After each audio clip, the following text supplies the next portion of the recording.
वफा के सूबे के साथ जो भी ताउन किया जा सकता है वो किया जाएगा। लेकिन और हमने यकीनन हम सब तशवीश में मुब्तला हुए और हमने दुआए खैर की कि अल्लाह ताला पाकिस्तान को किसी ऐसे सानहे से महफूज रखे कि जहाँ पर किसी लीडर के साथ जो है ऐसा कोई वाक़या पेश आए। लेकिन इन रिटर्न क्या हुआ? इन रिटर्न ये हुआ कि चंद ही 2 घंटे बाद हार्डली जो है वो एक सियासत शुरू हुई, जो पीटीआई का एक वतीरा है कि उनको हर चीज़ पे सियासत करनी है और वो लाशें ढूंढ रहे होते हैं, वो ज़ख्म ढूंढ रहे होते हैं, किसी तरह उनको एक कतरा खून मिल जाए ही उसके साथ भी वो काम चला लेते हैं।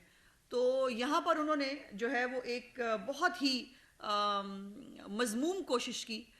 इमरान खान साहब के, मुझे बहुत अफसोस हो रहा है ये अल्फाज इस्तेमाल करते हुए कि इमरान खान साहब के जो चंद ज़ख्म थे छोटे छोटे, उनके ऊपर सियासत करने की और उन ज़ख्मों को बेचने की एक बहुत मज़मूम कोशिश की।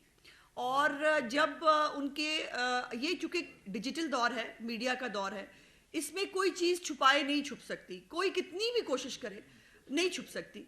और जो कुछ वहाँ पर हुआ उस वाक़े के दौरान, उस तमाम के क्लिप्स और फुटेजेस जो हैं वो मीडिया के ऊपर चलने शुरू हो गए थे। बल्कि अगर मैं ये कहूँ कि मीडिया ने जो है उस वाक़े को सही तौर पर सामने लाने में एक बहुत बड़ा किरदार अदा किया कि वहाँ हुआ क्या।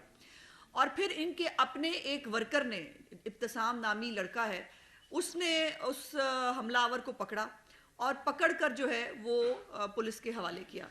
अब ये बड़ी मज़े की बात यह है कि उस हमलावर को ही उसी टाइम पर घंटे 2 घंटे के बीच में शहबाज गिल हो, फलाना हो, उन सब ने हमलावर को पहचानने से इनकार कर दिया। उन्होंने कहा ये तो हमलावर ही नहीं है, ये तो वो बंदा ही नहीं है जो है जो वहाँ पर जो है वो था। वो उसने को कोट वोट पहना हुआ था, जाहिर है जब उसको लोगों ने मारा या जब उसको पकड़ा गया तो वो उतर गया होगा, may be, I don't know. बहरहाल इनके लोगों ने खुद ही वहाँ उसको पकड़ा और वो इब्तिसाम लड़का जो है वो खुद मौजूद है ग्राउंड के ऊपर, के उसने बताया कि ये वो आदमी है। और उस आदमी ने एक एतराफ़ी बयान रिकॉर्ड कराया। ये भी मैं आपको बता दूं कि एतराफ़ी बयान जो है कानून के तहत वो लेना ज़रूरी होता है, लेकिन उसको लीक करना ज़रूरी नहीं होता। अब आप मुझसे ज़्यादा बेहतर समझते हैं, परवेज़ इलाही साहब की मर्ज़ी के बगैर वज़ीराबाद, गुजरात, ये तमाम इलाकों के अंदर जो है चिड़ी पर नहीं मार सकती और ऊंचा सांस नहीं लिया जा सकता परवेज़ इलाही की मदद और आशीर्वाद के बगैर। वो जो वीडियो बयान है वो लीक हुआ, उसका भी सारा जो कसूर है वो वफाकी हुकूमत पे डाला। और उसके बाद क्या हुआ? उसके बाद ये हुआ कि 3 लोग जो है, वज़ीर आज़म पाकिस्तान, वज़ीर दाखिला और एक जो सरकारी एक फ़ौजी अफसर हैं, उनका नाम लिया गया कि जी वो इस साजिश में जो है वो इन्वॉल्व हैं। अब मैं कौम के सामने 3-4 बड़े इंपॉर्टेंट हकाइक रखना चाहती हूँ। ये क्यों जरूर पीटीआई के लिए कि जब वो लॉन्ग मार्च के लिए या किसी उसके लिए निकले, इनको लाशों की जरूरत पड़ती है। पहले अरशद शरीफ की लाश बेच रहे थे, अब इमरान खान साहब। देखिए, मैं इस मौके पर कोई सख्त बात नहीं करना चाहती थी। जो कुलसूम नवाज साहिबा के साथ किया गया वो याद है, आज भी नहीं भूलेगा। जो मियाँ साहब की बीमारी के साथ इन्होंने मजाक बनाया वो आज भी याद है, वो नहीं भूलेगा। लेकिन चंद सवालात हैं जो मैं ज़रूर मीडिया के तवज्जुह से आम आदमी तक पहुंचाना चाहती हूँ। पहला सवाल यह है कि इनके अपने बयान ही नहीं मिलते, इनकी अपनी गोलियों की तादाद ही नहीं मिलती, इनके अपने जो है वो इमरान खान के ज़ख्म ही नहीं मिलते। आज तक ये नहीं बता सके कि इमरान खान को गोली लगी है, गोली के फ्रेगमेंट्स लगे हैं, उनको लगा क्या है और उनके कितने ज़ख्म हैं। एक तरफ कहते हैं ज़ख्म है, दूसरी तरफ प्लास्टर चढ़ा देते हैं। मैंने चूँकि खुद क्रिमिनल लॉ पढ़ा हुआ है, जो ज़ख्म होता है उसके ऊपर प्लास्टर तो लग ही नहीं सकता। पहली बात, वो ज़ख्म गल जाएगा, वो ज़ख्म रह ही नहीं सकता। ये जो इमरान खान साहब ने मेडिको लीगल जो कराया है उसके ऊपर बहुत संगीन सवालात हैं जो मैं आपके सामने रखना चाहती हूँ। मेडिको लीगल की कानून के तहत, क्रिमिनल लॉ के तहत उसकी चंद शराइत हैं जिसको पूरा करना ज़रूरी होता है। मेडिको लीगल कोई सरकारी अस्पताल में सरकारी जो ड्यूटी अफसर होता है, जिसको मेडिकल लीगल ऑफिसर कहते हैं, वो किया करता है। इमरान खान के केस में यास्मीन राशिद साहिबा ने जनाह अस्पताल से 3-4 लोगों की टीम बनाई और उस टीम को जो है वो लेकर वो खुद शौकत खानम गई और वहां पर भी मेरी इतलात के मुताबिक और कुछ मीडिया में रिपोर्ट भी हुआ है कि एक लेडी डॉक्टर जो हैं उनको सिर्फ अंदर जाने की इजाजत मिली, बाकी तमाम जो डॉक्टर्स हैं वो बाहर बैठे रहे, किसी के सामने वो मेडिको लीगल नहीं हुआ। फिर इमरान खान साहब के जो टेस्ट हैं वो किसी सरकारी अस्पताल से नहीं हुए। इमरान खान साहब तो निज़ाम बदलने आए थे ना, इमरान खान साहब दूसरों को ताने मारते थे, आप एक अस्पताल नहीं बना सके जहां आपका इलाज हो सके। तो मैं पूछना चाहती हूं कि आप कोई एक अस्पताल सरकारी जो है और फिर 4 गोलियां लगने के बाद उनका 1 डेढ़ 2 घंटे के अंदर लाहौर पहुंचना, स्टेबल हालत में होना, ये वाकई मोजज़े से कम नहीं है। लेकिन उनके लोग बज़िद हैं, उनका वो लोग बज़िद हैं कि आप मान लें उनको कोई गोली नहीं लगी, उनको कोई मिसाइल लग गया है, कोई टैंक तोप का गोला लग गया है।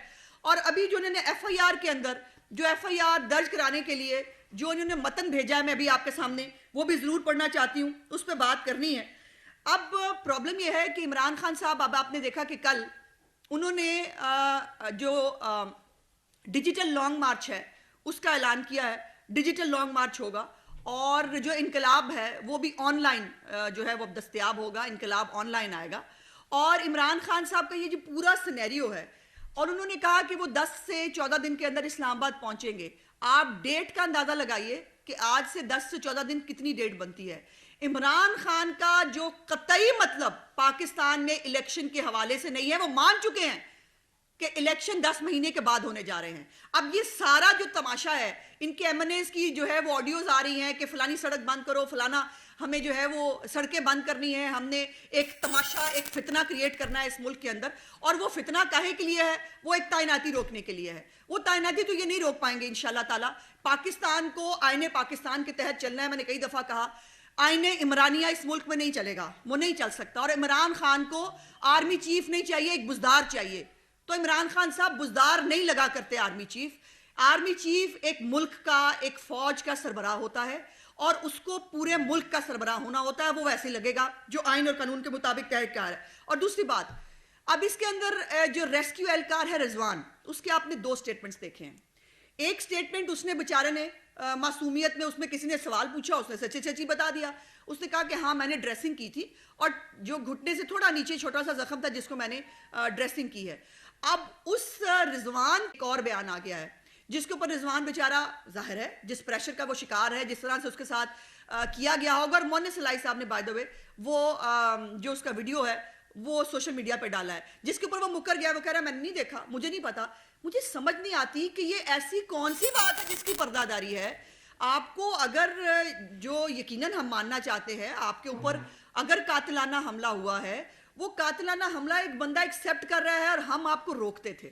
इमरान खान साहब आपको रोकते थे, आपको कहा करते थे इस तरफ मत जाएं, ये मजहबी लाइन को टच मत करें। आपको इस्लामी टच देने का शौक ही बहुत है, आपको हर बात पे इस्लामी टच देना है, आपको हर वक्त शिर्क की एक नई डेफिनेशन लेके आनी है। जो आपको मानेगा जो है वो नहीं मानता, वो शिर्क करता है।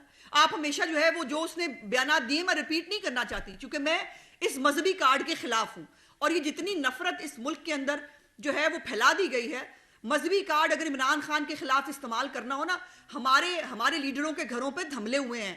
एहसन इकबाल साहब को गोली लगी है, हमारे नवाज शरीफ साहब के ऊपर स्याही फेंकी गई थी। हमसे ज्यादा इस तकलीफ का किसी को अंदाजा नहीं। और इसी बात से डराते जावेद लतीफ साहब जो है वो आपको इसी बात से डराते थे। मैंने कई दफा कहा कि खुदा का हाथ जोड़ के कहा, आपके आप गवाह हैं, मैंने हाथ जोड़ के कहा इस तरफ मत जाएं, ये गलत कर रहे हैं। आपको जो समझा रहा है कि इस्लामी टच दे, ये इस्लामी टच मत दें। और फिर जब आप इस्लामी टच देते हैं आप गलत बोलते हैं, आप गलत कहते हैं। ना आपको पैगंबरों की तादाद का पता होता है, ना आपको जो है वो शिर्क की डेफिनेशन का पता है। आप अपनी डेफिनेशन फरमा रहे हैं और आप मजहबी टच इस्तेमाल कर रहे हैं। मत करें, ये मत करें। लेकिन आपने किया और उसके बाद अब आप बजिद हैं कि इसको एक साजिश तस्लीम कर लिया जाए। और साजिश तस्लीम करने के बाद जो है वो आप ये मान लें कि इमरान खान के खिलाफ जो है बहुत बड़ी साजिश हुई है। तो मैं इमरान खान सबको बता दूं कि पाकिस्तान की तारीख जो है वो बड़ी एविडेंट है इस हवाले से। साजिशें जब होती हैं या अगर किसी लीडर को मारने का प्रोग्राम होता है, फिर गोलियां टांगों में नहीं लगती और फिर वो हमलावर जो है वो मजहबी जुनूनी नहीं होता, फिर वो कोई और तरह के हमलावर होते हैं जैसे बेनज़ीर भुट्टो के लिए हुए थे। अब ये जो जुबैर नियाजी साहब ने 3 पेज का उनका एक एप्लीकेशन का मतन उन्होंने जो है वो मेरे सामने आया है। अब इसके ऊपर पहला पेज तो उनका जो है वो टोटल सियासी FIR, इमरान खान बड़े पॉपुलर हो गए, उन्होंने बहुत जलसे कर लिए, वो ये हो गया वो हो गया। मैं इसमें आपका टाइम ज़ाया नहीं करूंगी। मैं सेकंड पेज जो है ना इमरान खान साहब का, जहां से वकूआ वो कहते हैं शुरू कैसे हुआ, मैं चूंकि क्रिमिनल लॉयर हूं और हम सबसे पहले जब क्रिमिनल जो है वो केस आर्ग्यू करते हैं तो सबसे पहली जो चीज़ होती है वो FIR होती है। और आज तक इमरान खान साहब अपनी बेख्तियारी का रोना रोते हैं। मैं पहले भी मेरे पास, मैं वज़ीर आज़म था, मेरे पास इख्तियार नहीं था, लेकिन मैं चिमड़ा रहा 4 साल जब तक आपको निकाला नहीं गया। और अब भी वो कह रहे हैं कि मुझे इख्तियार ना मिला, मैं अगली दफ़ा हुकूमत नहीं लूंगा। और अब भी जो है, लेकिन वो पंजाब हुकूमत में वो इख्तियार नहीं है, लेकिन वो चिमटे रहना चाहते हैं, क्योंकि उसके हेलीकॉप्टर इस्तेमाल करना है, उसके वसाइल इस्तेमाल करने हैं, फरा गोगी के, बाजी पिंकी के केसेस जैसे ख़त्म कराने और जो इनके मामलात हैं ज़मीनों पे कब्जे के वो करने हैं। सो इसलिए वो पंजाब हुकूमत जो है वो उनको रखनी है। अब इसके ऊपर जो मैं ये सिर्फ 3 लाइनें आपको पढ़ के सुनाना चाहती हूँ, और इन 3 लाइनों में एक चीज़ कॉमन होगी जो मैं आपको बताऊंगी। इसके बाद यह है कि जैसे इमरान खान साहब जो है फ्रंट पर पुरजोश अवाम से खिताब के लिए आए, तो अचानक चेयरमैन को टारगेट करते हुए इन्हें जान से मार देने की नीयत से इल्ज़ाम अलैह एक ने मुसल्ला पिस्टल हमरा नामालूम मुल्ज़मान जो है वो मुसल्ला आतिशी ने करीब आकर सीधी फायरिंग शुरू कर दी, जो इमरान खान की दाई टांग की पिंडली, दाई रान और बाई टांग पर लगे, जिससे वो शदीद मजरूब होकर गिर पड़े। फायरिंग का सिलसिला जारी रहा और मुख्तलिफ अतराफ से फायरिंग बदस्तूर जारी रही। जो फायरिंग का रुख इमरान खान, चेयरमैन PTI और कंटेनर पर मौजूद लोगों की जानिब रहा, जो शदीद फायरिंग के नतीजे में अहमद चट्ठा की बाई टांग और दाई टांग, इमरान यूसुफ मोहम्मद यूसुफ की बाई टांग, इमरान फारूक की दाई टांग के पर हमला आवर के फायर लगे। अब इस तमाम चीज़ों में एक चीज़ कॉमन है, जो है टांगें, और टांगों के ऊपर फायर लग गए। और वो टच करके जो इस्लामी टच से बात शुरू होती गोली के टच पे आ गई है, और वो गोली जो है वो टच करके गुजर गई। अब इमरान खान साहब के जो मेडिको लीगल उन्होंने कराया है वो कतई तौर पर कहीं पर भी काबिल कबूल नहीं है कानून के तहत, क्योंकि जो क्रिमिनल लॉ की जितनी भी रिक्वायरमेंट्स हैं वो उसको पूरा नहीं करता। ये फरमाइशी एक मेडिको लीगल कराया गया है। इमरान खान साहब को क्या अमर माने हैं, वाकई उन पर फायरिंग हुई है, हम तो मानने को तैयार हैं, ये खुद मानने को तैयार नहीं, इनको खुद को ही शक है, इनको खुद को ही शुबा है, ये नहीं मान रहे कि इमरान खान पे फायरिंग हुई है। अगर इमरान खान पे कातिलाना हमला हुआ तो उसका सियासी फायदा उठाने की बजाय, उसके ऊपर जो है वो सियासत करने की बजाय आप उसको उसकी तहकीकात होने देते, आप उसको सामने आने देते, हकायक सामने आ जाते हैं, नहीं रहते, रुक नहीं सकते। और लेकिन ये बजिद है कि मुझे इसके ऊपर खेलना है। इमरान खान साहब फिर खेल गए हैं, पहले साइफर पे खेले, उसके बाद जो है वो अवाम के जज्बात से खेले, और आज जो है वो अपने जख्मों पे खेल रहे हैं। जख्मों पे पता नहीं कितने हैं, मुझे नहीं मालूम, क्योंकि अभी तक हमने तो जो एक लीगल रिपोर्ट होती है हमने नहीं देखी, हमें नहीं मालूम कितने जख्म हैं। और फ्रेगमेंट्स हैं जो हमें कहा जाता है, अब फ्रेगमेंट्स जो हैं वो जख्म नहीं होता। इसके ऊपर मैं अब क्या कह सकती हूँ, हाँ वो भूल गया मुझे, फैसल जावेद के मुंह पे गोली लगी, ये मैं नहीं कह रही, यकीन मानिए मैं पढ़ के सुना देती हूँ, ये लाइन भी बड़ी ज़रूरी है, सॉरी मेरे से स्किप हो गई। हाँ, उमर फारूक की बाई टांग में लगा, उसके बाद दाएं हाथ पर लगा, फिर जो है वो साथ खड़े हुए सेनेटर फैसल जावेद के चेहरे पर एक फायर लगा। चेहरे पर फायर अल्लाह ना करे किसी के लगे, चेहरे पे फायर जब लगता है तो इतना सा जख्म यहाँ गाल पे नहीं होता, लेकिन उसके बावजूद माशाल्लाह सेहतमंद हैं बहुत फैसल जावेद साहब, बहुत खून निकला, उनकी खून को अल्लाह करे उनकी जो जितनी भी खून की कमी हुई है वो जो है वो जल्द अज जल्द पूरी हो जाए।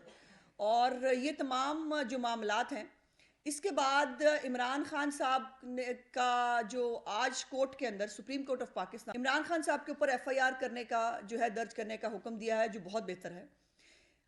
रियासत की मुद्दत में जो है वो इमरान खान के ख़िलाफ़ जो ये कातिलाना हमला हुआ है इसकी FIR दर्ज होनी चाहिए। और इतने दिनों जो डिले होती है ये मुल्ज़मान के काम आती है। मैं पूछना चाहती हूँ, आप मुल्ज़मान को फ़ायदा क्यों देना चाहते हैं? अगर वाकई आप पे कातिलाना हमला हुआ है तो FIR में डिले मुल्ज़मान के हक़ में जाएगी, मेडिकल लीगल की जितनी डिस्क्रिपेंसीज हैं वो मुल्ज़मान के हक़ में जाएंगी, आपका जितना ये डिले है, जितने ये आप मामलात हैं, ये सब मुल्ज़मान के हक़ में जाएंगे। तो मैं पूछना चाहती हूँ कि आपको मुल्ज़मान से इतनी मोहब्बत क्यों है? आप उनको बचाना क्यों चाह रहे हैं? आप इसकी तहकीकात करके मुल्ज़मान को सज़ा क्यों नहीं दिलाना चाहते? या फिर मकसद ये है कि इसको इस्तेमाल करके आपको कुछ और मकासद हासिल करने हैं, जो आप करने की कोशिश कर रहे हैं, जिसमें आपने 10 से 14 दिन तक आपने इस्लामाबाद पहुंचना है। तो ये जो इस्लामी टच के साथ साथ आप गोली टच आपने दिया है, ये बहुत काबिल मुज़म्मत है। इमरान खान साहब की ज़िंदगी बहुत इंपॉर्टेंट है उनके अपने घर वालों के लिए, उनकी फैमिली के लिए, उनके सपोर्टर्स के लिए और मुल्क के लिए भी, क्योंकि पाकिस्तान दोबारा किसी ऐसे साने का मुतहम्मिल नहीं हो सकता। लेकिन आपसे गुजारिश है कि सानियात पर खेलना छोड़ दें। हर चीज़ खेलने के लिए नहीं होती। हर चीज़ जो है, मैं फिर आखिरी सवाल मेरा ये है कि मौज़म जिसको कहा जाता है, जो हमारी भी इतलात है, मीडिया रिपोर्ट्स भी हैं, मौज़म को जो है वो बड़े बोर की गोली लगी है जो ऊपर से चलाई गई, गार्ड ने चलाई। वो गार्ड आज तक जो है वो शामिल तफ्तीश हुआ? क्या वो असला जो है वो अभी तक कब्जे में लिया गया? जिसका जवाब है नहीं। सिर्फ इमरान खान को गोली टच कर दी तो बहुत बड़ा जो है वो गुनाह हो गया, ठीक है, मान लिया, अजाब हो गया। लेकिन वो मौज़म मरा है, 3 बच्चों का बाप था, उसको आपके गार्ड ने गोली मारी है ऊपर से, चूंकि हकायक यही कहते हैं। और अगर नहीं है तो वो असला और जो है वो corroborate हो जाएगा। बड़ा आसान होता है। गोली जो है वो किस असले से निकली है ये पता लग जाता होता है रिपोर्ट्स के अंदर। उसको शामिल तफ्तीश होने दें, पता चल जाएगा मौज़म को गोली किसकी लगी। ये नहीं हो सकता कि आप अपने जख्मों को जो है वो एक जख्मों को नासूर बनाकर आप इस मुल्क की जड़ों में बैठ जाएं। ये नहीं हो सकता, इसको नहीं होना चाहिए। और मैं सुप्रीम कोर्ट ऑफ पाकिस्तान ने जो एफआईआर में डिले है, आज वफाक ने भी, आपकी इतला के लिए, कि आज वफाक ने भी एक ख़त लिखा है हुकूमत पंजाब को, और उसमें उन्होंने रिक्वेस्ट की है कि रियासत की मुद्दत के अंदर जो है वो फ़ौरन एफआईआर दर्ज की जाए ताकि तहकीकात का आगाज़ हो सके। अभी वो मुलज़म जितने दिनों से इनके पास बगैर एफआईआर के है वो भी इलीगल है। आप मुलज़िम को बगैर एफआईआर के इतने दिन जो है रिमांड हासिल किए बगैर आप नहीं रख सकते। आपने रखा हुआ है। आपने एक तमाशा और एक पैनिक क्रिएट किया हुआ है। इस तरह आपके मसले हल नहीं होंगे इमरान खान साहब। आप इस तरह किसी को ब्लैकमेल नहीं कर सकते। और हम चाहते हैं, हमारी दुआ है कि अल्लाह ताला आपको बहुत लंबी ज़िंदगी दे और आप जनरल इलेक्शन के अंदर जो है वो नवाज शरीफ साहब की क़ियादत में जो है वो हमारी इलेक्शन कैंपेन का मुकाबला करें, और उसके बाद आवाम जो फैसला करेगी, ये तो वो भी नहीं मानेंगे। मैं आज कह रही हूँ आपको, कोई फैसला इनके खिलाफ आ जाए ये नहीं मानेंगे। इनके हक में आने वाले फैसले सब आइन और कानून की बालादस्ती होते हैं। इनके खिलाफ फैसला आ जाए तो गाली गलौज शुरू हो जाता है। सो मैं समझती हूँ कि एफआईआर को फौरन दर्ज होना चाहिए रियासत की मुद्दत के अंदर, और उसकी साफ और शफाफ तहकीकात होनी चाहिए। इमरान खान का अपने ज़ाती मकासद के लिए, अपनी ज़ाती सियासत के लिए जो है वो इन ज़ख्मों का इस्तेमाल करना, और पाकिस्तान के अंदर जो है वो अनारकी की जो है वो एक पूरी एटमॉस्फेयर को क्रिएट करना बर्दाश्त नहीं किया जाएगा, और इसके ऊपर रियासत जो है वो अपना रोल अदा करेगी। थैंक यू जी। जान जी। मैडम ये बता दें कि जो रिपोर्ट्स आई हैं और इमरान खान ने एक दफ़ा फिर लॉन्ग मार्च कर किया है, क्या समझती कि इमरान खान एक मरतबा फिर कामयाब हो जाएंगे कि वो आपकी जो वफाकी हुकूमत है वो इलेक्शन का ऐलान कर दे और मुल्क में जो है वो, और ये क्या इसकी भी गारंटी है कि नया आर्मी चीफ अगर आएगा तो क्या समझते हैं कि इलेक्शन जल्दी हो सकेंगे? देखिए, पहले तो एक बार फिर पे मुझे एतराज़ है। एक बार फिर वो कामयाब कैसे होंगे? पहले कितने कामयाब हो गए थे जो वो अब एक बार फिर कामयाब हो जाएंगे? पहले भी वो नाकाम और नामुराद ही रहे, अब भी नाकाम और नामुराद रहेंगे। ये ज़रूर है कि मैंने कल परसों देखा फवाद चौधरी साहब का एक सोशल मीडिया पे, जब वो जो है वो कुफरान में से थे, जब वो कुफर के उसमें थे, जब वो इमरान खान के साथ नहीं मिले थे, तब का एक क्लिप चल रहा था जिसपे वो कह रहे थे कि इमरान खान को इदारों को ब्लैकमेल करने और उनको डिक्टेशन देने की आदत है। सो इमरान खान साहब जो है वो अब जो है एहसान फरामोशी करते हुए, जिस शख्स ने उसको कहाँ से कहाँ पहुँचा दिया उसको, और जो कोई आने वाला है उसको ब्लैकमेल करके अंडर प्रेशर करने की कोशिश कर रहे हैं। लेकिन मैं नहीं समझती वो फौजी क्या जो अंडर प्रेशर हो जाए। मैं बात पूरी, एक मिनट प्लीज़, बात पूरी कर दूं। और दूसरी बात यह है कि आपने कहा कि इलेक्शन मिल जाएगा, हाल नहीं होगा। इमरान खान साहब की किसी सियासी वावेला को, किसी सियासी अदाकारी को से मरऊब पाकिस्तानी हुकूमत तो और पाकिस्तान की आवाम नहीं होते। अब 2-4 हज़ार बंदा उनके साथ चल रहा है, तो बाकी 21 करोड़ और 99 लाख और पता नहीं कितने हज़ार लोग जो हैं वो इमरान खान की सियासत को जो है वो इंडोर्स नहीं करते, तो इसी को जमहूरियत कहते हैं। अच्छा उस्मा, ये बताइएगा कि देखने में ये आ रहा है कि पंजाब में जब भी कोई वाकया हुआ है तो परवेज ने फौरन नोटिस लिया, उसकी एफआईआर हो गई। ये इतनी भारी एफआईआर क्यों परवेज लाई के लिए साबित हो रही है कि अभी तक 3 दिन गुजर गए, वज़ीर आला पंजाब जो है वो तो तहरीक इंसाफ के हैं परवेज लाई, तो वो एफआईआर परवेज लाई क्यों नहीं होने देते? इसका जवाब तो एफआईआर करने वाले और ना करवाने वाले ही दे सकते हैं। लेकिन ये बात तो दुरुस्त है अपनी जगह पर कि एक इतराफ़ी बयान के बाद जो इतराफ़ी बयान के बाद फरमाइशी एफआईआर दर्ज नहीं हो सकती और ना कानून उसकी इजाज़त देता है। और इमरान खान जो है वो मैंने जैसे कहा कि अगर वो सियासी पॉइंट स्कोरिंग करना चाहते हैं इस एफआईआर के ऊपर, तो वो उसका उसका जो वो भी वही होगा हाल जो सानहा मॉडल टाउन की एफआईआर का हुआ था। उसमें आपको याद है वफाकी और सूबाई कैबिनेट की तमाम लोगों को बीच में डाल दिया गया था, जिसको बाद में डिस्चार्ज कर दिया गया और कहा कि ये सियासी बुनियादों पर इनके नाम डाले गए थे। सो इमरान खान वही खेल दोबारा खेल रहे हैं। जो जाहिर है ट्रेनिंग पुरानी शायद उनको याद आ गई है, लेकिन ऐसा होगा नहीं। मैडम ये बता दें, आप बार बार जो है ना जोर दे रही हैं कि रियासत की मुद्दईयत के अंदर जो पर्चा जी होना चाहिए, जी, जब एक कंप्लेंट आ गई मुद्दई की, उसके ऊपर क्यों नहीं होना चाहिए पर्चा? क्योंकि जो कंप्लेंट है वो मेला फाइडी के ऊपर है। देखिए, जब भी कोई जुर्म होता है उसके पीछे उसका मेंजरिया भी देखा जाता है कि आपके ये इसका मकसद क्या था। अब अगर मकसद जो है उस एक वाक़े को एक सानहा बनाकर अपनी मर्जी के पॉइंट स्कोरिंग करने की कोशिश की जाएगी तो यकीनन वो नहीं हो सकती। और कानून के तहत जब एक इतराफ़ी बयान मौजूद है तो उसको डस्टबिन में नहीं डाला जा सकता। आप वो कह रहा है मैंने किया है, आप उसको डस्टबिन में डाल दें। इमरान खान जो यू टर्न लेने के माहिर हैं, जो झूठ बोलने की पीएचडी की है जिस आदमी ने, जो हर बात पे झूठ बोलता है, उसके झूठ पे आप बिलीव करके आप जो है वो आप तीन इस मुल्क की आला शख्सियात जो हैं उन पे एफआईआर काट दें। ये कहाँ होता है? ये कौन से मुल्क में होता है? मैडम ये बताइएगा हुकूमत को कैसे पता चला कि ये माइला फैडी है और किसी पे बिलावजह इल्जाम लगाया जा रहा है? जी, प्रूव होगा तो चीजें सामने आएंगी। दुरुस्त। वजीर आजम और वजीर दाखिला पर अगर एफआईआर हो सकती है तो कौन है जो कानून से मावरा है जो उनके खिलाफ नहीं हो सकती? और दूसरा मेरा सवाल है कि मरियम नवाज साहब ने 6 नवंबर को वापस आना था, क्या डिले हो गया और वापसी नई तैनाती के बाद? देखिए, पहली तो बात यह है कि अगर तो वज़ीर आज़म पाकिस्तान और वज़ीर दाखिला और किसी और अफसर के ऊपर अगर ख्वाहिश के ऊपर एफआईआर कटानी है तो वो नहीं होती भाई, वो नहीं हुआ करती। आपने तहकीकात, यही मेरा सवाल है, तहकीकात के बगैर इल्ज़ाम कैसे लग गया? आपने तहकीकात कर ली थी कि आपने इल्ज़ाम लगा दिए 3 लोगों के ऊपर। एक वज़ीर आज़म है इस मुल्क का, एक वज़ीर दाखिला है, एक फ़ौजी अफसर है। आप उसके ऊपर इल्ज़ाम लगाना चाहते हैं चूँकि मैंने पॉइंट स्कोरिंग करनी है, चूँकि मैंने एक जो है वो एक नरेटिव दोबारा मैंने खेलना है। साइफर पे खेलते खेलते आप एफआईआर पे खेलना चाहते हैं तो सॉरी, हर चीज़ इस लाडले को खेलने के लिए नहीं दी जा सकती। और जहाँ तक मरियम साहबा की वापसी की बात है, मुझे इस बारे में अभी इल्म नहीं है। मेरा ख्याल है कि शायद उनको कुछ दिन और लग जाए। आजमा ये बताइएगा कि गवर्नर हाउस जो है वो वफाकी इलामत होता है, उस पर पहले भी चढ़ाई हुई, वहाँ पर आग भी लगाई गई और वहाँ पर लोग चढ़े भी। अब फिर आज एक का जो है ना वो एहतजाज की कॉल दी गई है, फिर यही कुछ होगा। पुलिस तो प्रोटेक्शन फराहम नहीं कर रही, विफाक इस हवाले से क्या कर रहा है? जी, मेरे ख्याल है वफाक का रब्ता हुआ है गवर्नर साहब के साथ। और अगर पुलिस अपनी ड्यूटी पूरी नहीं करेगी, वैसे पुलिस की भी मुझे मतलब कमाल है, जिनकी वर्दियों पर लानत भेजी गई है, जिनके आईजी को जो है वो मतून किया गया है, वो बेचारे अब किस मुंह से इनको सिक्योरिटी देंगे?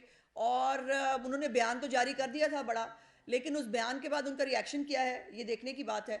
क्या चंद शरपसंदों के जो है वो उसके ऊपर मुल्क के अमन अमान को छोड़ा जाएगा? नहीं।